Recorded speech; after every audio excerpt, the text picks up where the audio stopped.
Welcome to the Luna Lab, all things tech through the lens of Gen Z.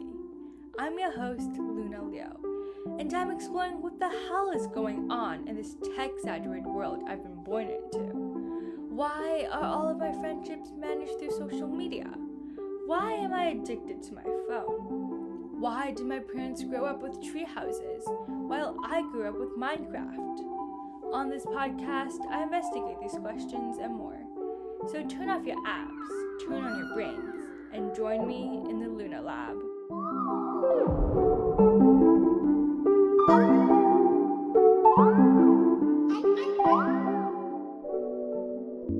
Gen Zs are currently all staying home and being in quarantine, while TikTok's original Hype House members are having immense drama between each other. Consequently, the majority of Gen Zs have not been able to stay off social media apps because we want to know every single detail about the lawsuits, cheating scandals, diss tracks, and the reasons why members are leaving the Hype House and creating new houses. So, what's the Hype House? It's the name of the first group of Gen Z TikTok creators that are all based in LA, as well as the name of a mansion where some of these creators live together. This collective was formed in December of 2019 and included around 20 Gen Z influencers of the social media platform until recently. The most famous ex-member in the Hype House is Charli D'Amelio, the queen of TikTok. So, who's Charli? Charli is the most followed individual on the TikTok platform. What makes her special is the fact that she's only 15 years old and is the first influencer to obtain over 56 million followers on TikTok and above 3.8 billion likes.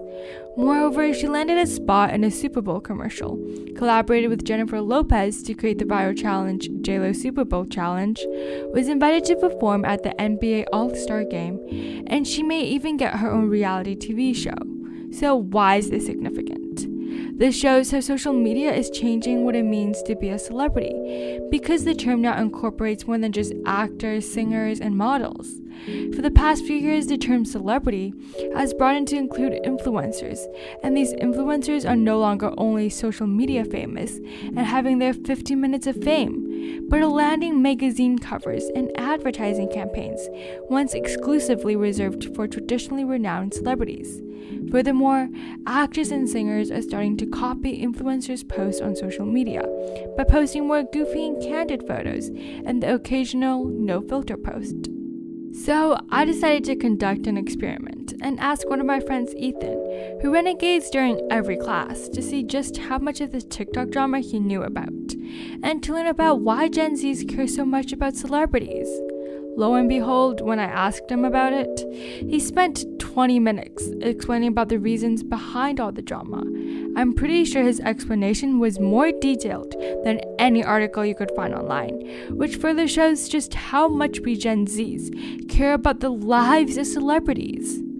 What follows is my interview with Ethan about TikTok. Please forgive his attempt at an accent and a lower voice to disguise his identity. His idea, not mine. So, I wanted to find out from Ethan why he keeps up with this drama. Hello, Ethan. Thank you for taking the time to meet with me today. My first question is, why are you on TikTok? I use this app because everyone is on it, and every part except for the educational sections are fun and entertaining. I find it very interesting that you mentioned that everybody uses it, which I think is the main factor that you're on it. Do you ever feel that you're in control of your actions, but your thoughts are actually being controlled by the advertisements you see?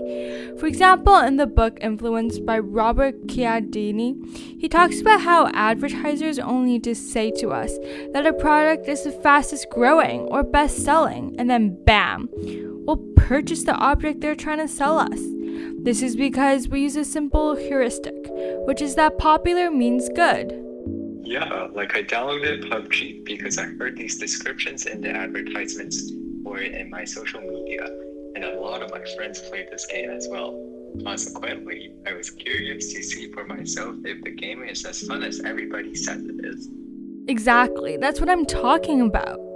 So my next question is, what's your favorite TikTok drama that's going on right now, and why? Well, there are many TikTok dramas that are happening right now.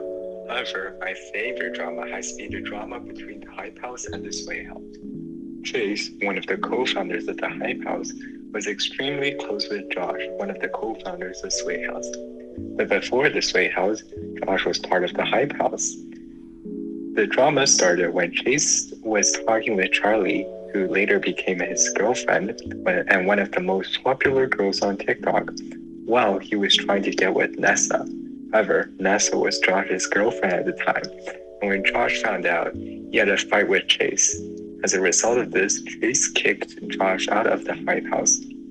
And some of Josh's friends left the Hype House with him because they didn't like Chase that much anyways. Some of the people that left with him also became founders of the Sway House, like Keo, Griffin, Anthony, Bryce, and Jaden. This is even more interesting because the people who were a part of the Sway House were also dating people in the Hype House. For instance, Griffin and Dixie, Charlie's sister, are dating. And Anthony and Ivani are also dating. Bryce and Addison dated, but they broke up. Josh and his friends created the Sway House to compete with the fast-growing Hype House. Soon, the Sway House amassed more and more followers who compete with them. However, Josh and Bryce's hatred for Chase did not subside. They decided to make a diss track about Chase and posted the video on YouTube that got millions of views. In addition, they also released merchandise to go alongside the diss track to further embarrass him. They also went to the Hype House and gave him the merch to capture it on video to embarrass him even more. I think that is my favorite TikTok drama. So, why do you care about all this drama?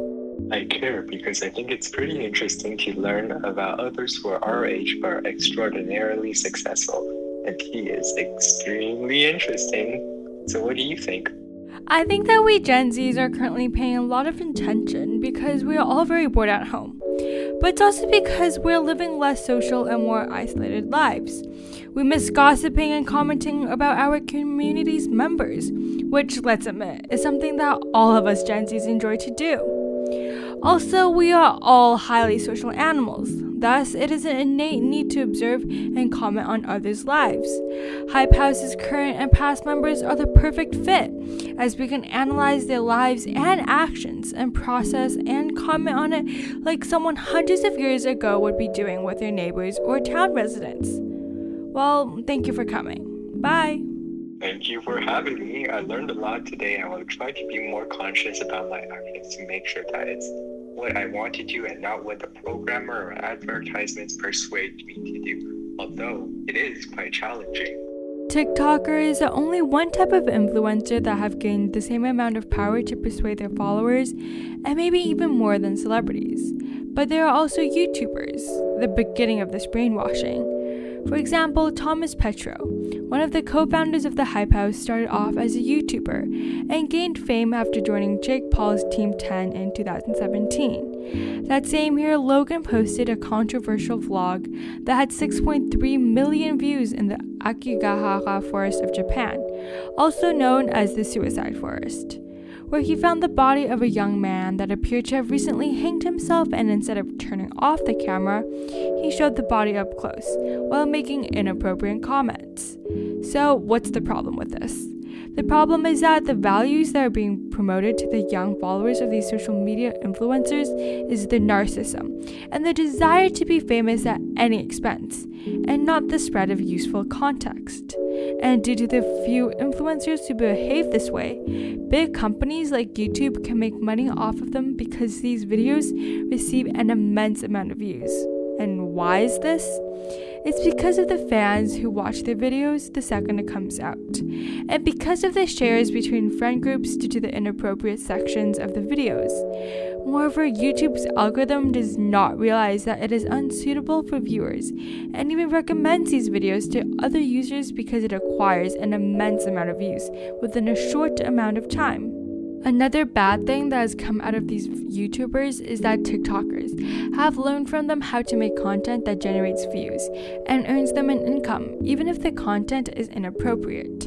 For example, recently in the Josh Richards diss track that Ethan mentioned called Still Softish, which was directed towards Little Huddy, he wears a pair of sweatpants that is later turned into merch. On the front, top section of the pants, it states the title of the diss track, which is directed towards Little Heidi's male genitals, and many fans who are on Josh's side have bought and even worn these pants to show their support for him. The interesting thing shown here is that these influencers that Gen Z look up to scheme and would do anything to make money and pirate an entire generation's attention. Like, seriously, who wants to watch these YouTubers or TikTokers and then spend time talking about their lives? The answer is nobody. If we were not engulfed in a social media circus where the sole purpose is essentially to make money. The Paul Brother phenomenon has snowballed into 3 TikTok houses: Hype House, Sway House, and Clubhouse. These Gen Z TikTokers have made millions of dollars within a few months. So, how do creators earn money on the platform? For every 1,000 views on a TikTok video, the TikTokers will earn $1. Now you may be thinking, wow, that's a lot of views! But it really isn't, for anyone who has gained a bit of status on the platform, because TikTok will put your video on your followers and other accounts' explore page. For instance, according to Celeb Fortune, Charli D'Amelio makes anywhere between $27,700 to $46,200 per post. Ultimately, nobody has control over what these TikTokers post, except for themselves. Every single time they post or do something in a live video, they have a choice to be ethical or to make money. If we want to change the values promoted on TikTok, then we need to be selective with our attention, because even though we are following them, they are the ones chasing our attention. In this business model, the values will only change when we pay attention to changes.